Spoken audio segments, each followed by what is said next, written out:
Hello and welcome to the introduction to episode 9 of our marathon training series. Filmed live on location on my lunchtime near Doncaster Racecourse, hence a lack of a dawn.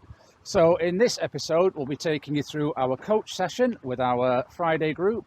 We will be revealing some surprising and shocking news about marathon plans for this spring, and we will be taking you through Dawn running the Snake Lane 10-mile road race out at Pocklington, one of the best regarded races in Yorkshire. So stay tuned to find how she got on and whether she managed to run faster than she did at the Doncaster 10 back in November last year.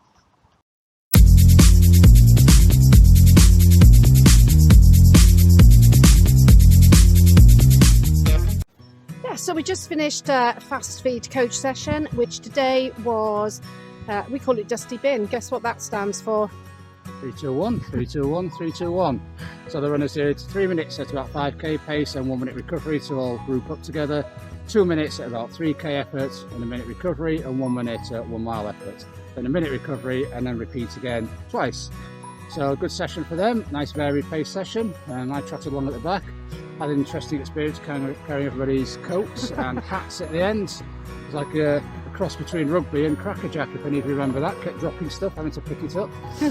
I didn't actually do the session, but I was whistleblower because I've decided I'm going to do a race on Sunday, so I didn't want to take too much out of the legs. But it was great watching everybody and seeing them achieve over the session. That's right, you may have seen one of the runners, Rachel, achieved her PB at 5k.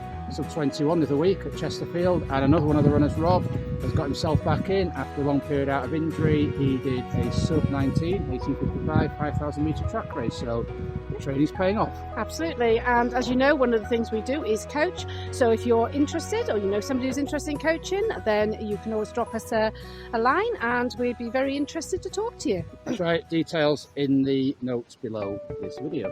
It's now Saturday, and yesterday, Friday, because that's how days go,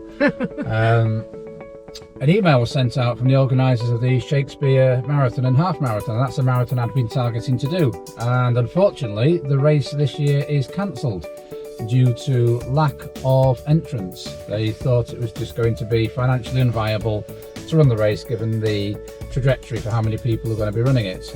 This is something we've really seen quite a lot of, sadly, recently. Last September the Hull Marathon was cancelled, about 2 weeks to go.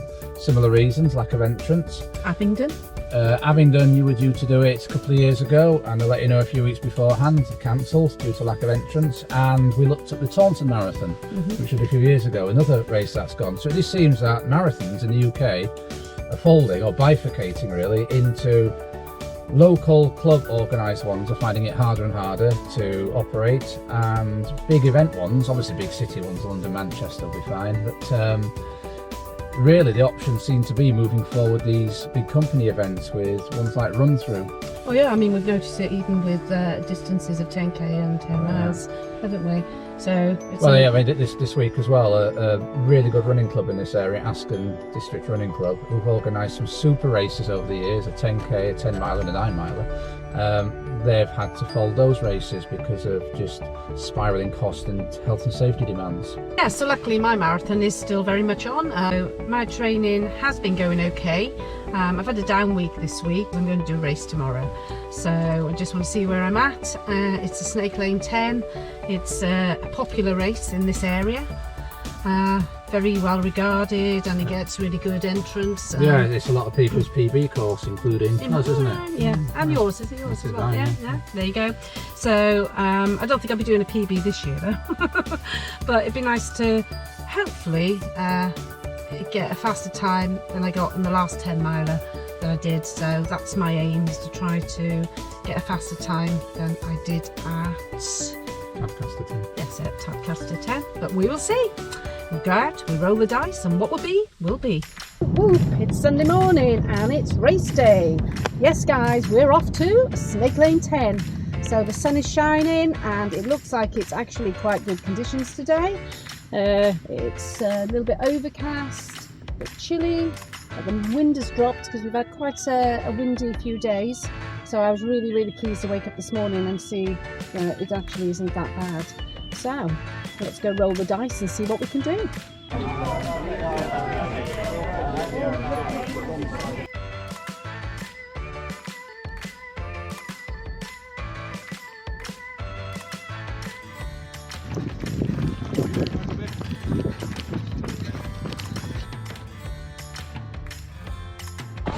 So I've just watched the Snake Lane 10 runners start the course.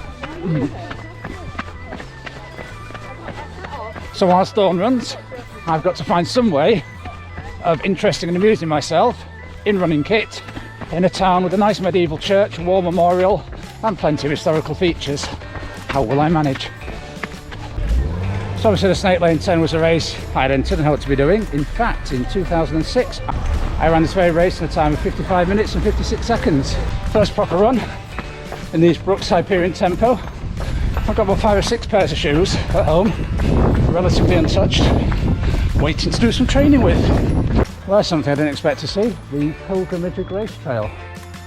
Pilgrimage of Grace was an uprising, Roman Catholic uprising, against some of the religious policies of Henry VIII, and I think one of the leaders, Robert Aske, if I remember correctly, was hanged outside one of the gates of York, which is nearby. Really lovely decorative brickwork on these houses. Hexton House looks Edwardian, late Victorian to me. Nice old National Society school building behind me, 1854. Before the nationwide provision of state education, the Church of England, other religious societies often picked up the slack. So that was a building built by the National Church of England School Society. So just been to pick up Dawn's dry rope from the car. It's about a quarter of a mile walk from the finish of the race to where we've parked, so potential for getting cold there. It's a pretty nice day for the end of February, but still about 5-6 degrees, so I don't want it to freeze like she did at the end of the Telford 10k waiting for me. Well done, Dawn! Well done, well done. Go on, Newton. Walking to Market Square, end of the race. How did we do? How do we feel? So that was a mixed emotion run. I was set off, and I was, first of all I thought, just go with what you feel like and don't push it too hard, just try and stay controlled in the first few miles. And they were coming out at 7:16, and I was thinking, have I gone a little bit quick, because I wasn't sure really what sort of shape I was in, and I thought, get to halfway and see what you feel like. I had a bit of a stitch about 4 miles, so I sort of slowed a little bit, thinking, ease off. There was a mile, there was a climb from 3 to 4 miles, which didn't help with the stitch. But I took a gel at 5 and then decided to push on a little bit, which I did.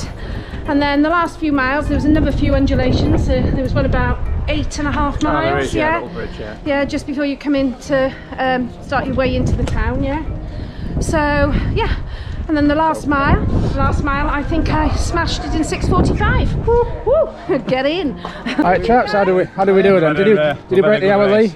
Broke the hour first time, yeah. Fantastic, yeah. I did just over 60, but I had a bit of a wobble at mile 4. Right. So I had to stop for a while, I had a bit of stitch. So. Yeah, you had a stitch as well, didn't you? I had a stitch as well, yeah, about 4 miles in. Back in the car, in the nice... Back in the car, in the warmth. Just didn't know. And just wanted to say, before we drive off, that the organisation of that race was absolutely superb, considering a lot of road races, as we said earlier in the week, are starting to fold due to the cost of closing roads or whatever other costs they incur. Risk assessment culture in council. Yeah, but this one was absolutely amazing. The roads were closed for the duration of the race. And that was really great, because they were, sort of coming in and out of... And a lot of runners were running in earphones. Yes, that's right, yes. Even at the sort of faster end, Yes. video in the end. Yeah. Also, really imaginative race memento here. Nice little lamp, so if you're running in the sort of streets or semi-lit places at dark, that can be really useful. Has anybody ever had which mementos have you had that are really useful? I mean, I reach over here, my faithful old Home First 15 hat from about 2004, still going strong. A really useful race memento there. I'm sure this will get a lot of use. Yeah, absolutely. As for this, I'll just eat it. If you're new here and would like to see more running, racing, parkrun related content, then please subscribe to this channel. It's free to you. It just means every time you log onto YouTube, you get to see we've posted a new video. So until next week, Keep on keeping on. keep on keeping on.